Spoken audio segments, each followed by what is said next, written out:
Well, good morning, everyone, and thanks so much for joining us here on Up with Krim. I'm Channing Curtis. Glad to have you here with us. I'm Tim Pham. Well, let's start things off with a look at your weather forecast because it is going to be hot today.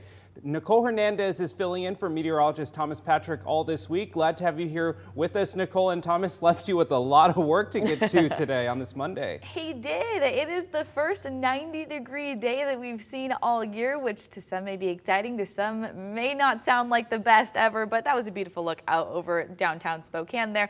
Right now we are at 6 a.m. and we are already at the 60-degree mark for our morning. A beautiful morning. Enjoy it while it lasts, though, because you're going to be sweating out there just in a few hours. Okay, across our region, like I mentioned, 60 in the Spokane area, 61 in Wenatchee, Moses Lake just at 59 degrees, Coeur d'Alene at 55, and Sandpoint is our coldest right now, up at 46 degrees.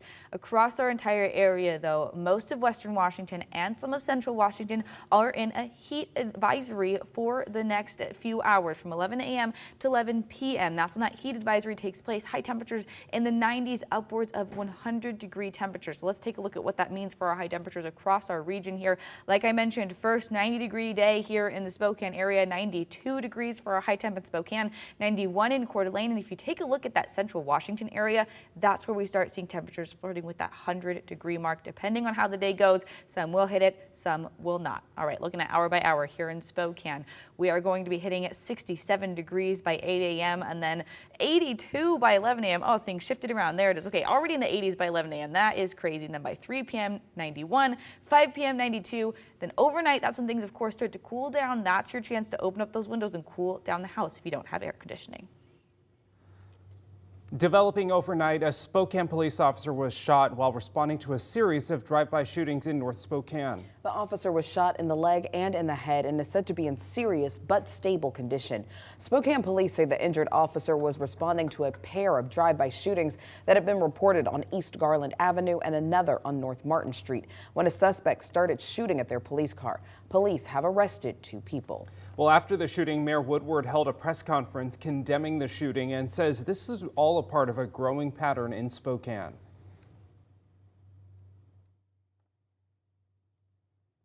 This violence has got to stop. We were inches away from losing an officer. Well, Chief Craig Meidel says this is the 3rd officer shot in the last 2 years. Today, the Spokane City Council will try to make more progress on the Trent homeless shelter. KREM 2's Malia Kamal joining us now from the newsroom with more on what City Council is hoping to pass tonight and what developments they are making. Malia. Good morning. Tonight, City Council will be reviewing the shelter lease agreement for the proposed homeless shelter. Now, according to City Council, a lease has not yet been finalized by the administration. Earlier this month, the Public Safety and Community Health Committee presented the council with the draft lease terms. Now, there are 3 major changes that have been made. The first change is reducing the monthly management fee. The next adds a penalty for opting out of the lease early. And finally, it's added an option for the city to purchase the building instead of renting it. Under this agreement, the total rent cost would be approximately $27,000. Now, the Community Housing and Human Service Committee recommends the Guardian Foundation be the operators of the shelter. Now, the East Trent shelter is expected to be ready for occupancy around the beginning of August. If City Council approves the lease agreement, tonight the city will move forward with signing the contract. In the newsroom, Malia Kamal, KREM 2 News. On Friday, the Supreme Court voted to overturn Roe v. Wade, which has protected abortion rights on the federal level since 1973. The decision is expected to lead to abortion bans in roughly half of America. So let's break down which states are likely to ban abortion. Right now, 25 states are on track to outright ban or severely limit abortion access. Some states had laws or constitutional amendments that were already in place, which could be quickly used to ban abortion as the result of the decision. 13 states have trigger laws to ban abortion if Roe v. Wade was ever overturned. Idaho is one of those states, and nearly a dozen states could ban abortion after 6 weeks, which many see as an outright ban, since most women are not aware they're pregnant until after that time. But even in states where abortion will remain legal, the laws still aren't uniform across the board. While many Republican-led states have passed laws restricting abortion access, Democratic-led states have moved to preserve abortion rights. 16 states and the District of Columbia took steps, including Washington State. Taking a look now at the breakdown of the vote, 5 justices appointed by Republican presidents voted to overturn abortion rights rulings. They are Samuel Alito, Clarence Thomas, Neil Gorsuch, Brett Kavanaugh, and Amy Coney Barrett. In a surprising move, Chief Justice Roberts did not vote to overturn Roe v. Wade. He instead filed an opinion concurring with the judgment to uphold Mississippi's 15-week abortion ban. Justices appointed by Democratic presidents who voted to keep the ruling include Elena Kagan, Sonia Sotomayor, and Stephen Breyer. Now, as for what's next across our region, Washington state officials are preparing for a potential influx of people who are looking for care. Planned Parenthood of Washington says that they have already been making preparations. The organization is making sure it is ready to receive patients from out of state, including in Idaho. The organization says they're also working to clearly communicate what rights patients have in Washington state.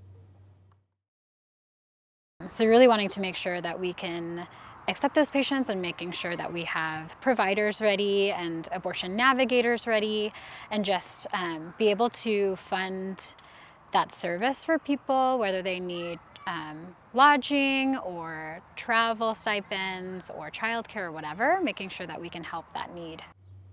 Now, on the other hand, Washington state bishops are commending the Supreme Court's decision to overturn Roe v. Wade. Bishop Thomas Daly from the Spokane Diocese says that this change is hopeful for the nation. As for next steps, he says the church will continue its efforts in supporting mothers during and after their pregnancy, along with pointing them to resources and programs the diocese already has in place. Now, when the ruling came out, Washington Governor Jay Inslee reiterated the state's commitment to protecting the right to abortion. We will resist with every ounce of our being any effort by Idaho to intrude in Washington state. We're not going to allow their law enforcement to come in our state. We're not going to violate a woman's right of privacy. We're not going to cooperate. We will have a shield of protection to the extent we possibly can over the women of Idaho. They deserve protection. Reproductive freedom. Governor Inslee joins the governors of California and Oregon to form a West Coast coalition with the goal to defend access to reproductive health care. Inslee says he also wants to pass a state constitutional amendment that ensures the right to choice in the state of Washington. Now, across the state line, Idaho is one of 13 states with trigger laws to ban abortions within 30 days or sooner. Now, Idaho's trigger law regarding abortion was passed in 2020 and officially signed into law by Governor Brett Little earlier this year.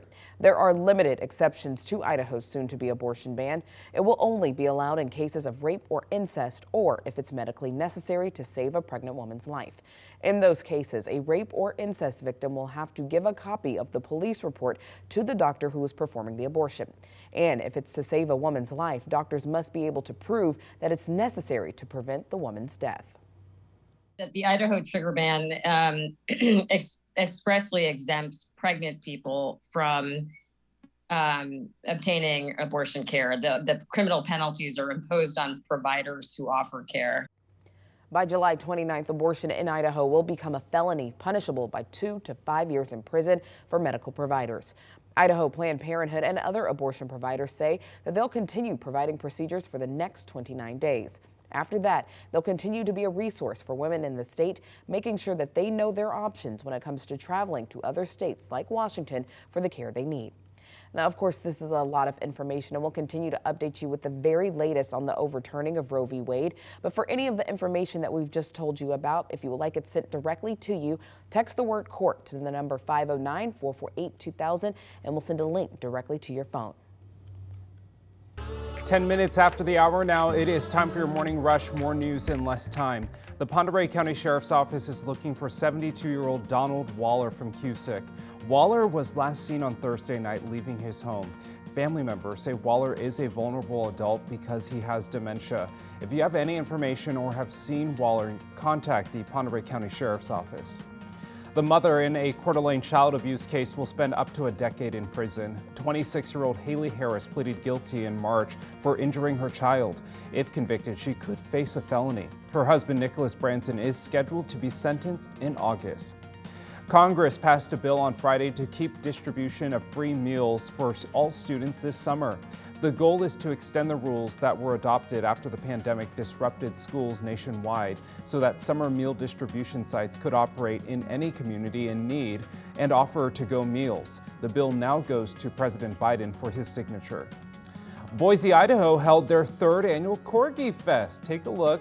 Look at those little good boys and girls. There was a costume contest, games, and vendors, plus, of course, all the corgis your heart could desire.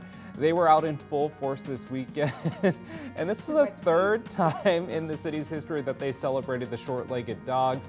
And that's a look at your morning rush. But I want to hear from Channing. Channing, why do you love corgis so much? They're just so cute. It doesn't make sense. Their heads are so big and their legs are so small, and it's just so funny. And their cute. butt is funny. That's Let's exactly just be real. Let's just call it what it is. Look at that. It just wiggles funny. It does.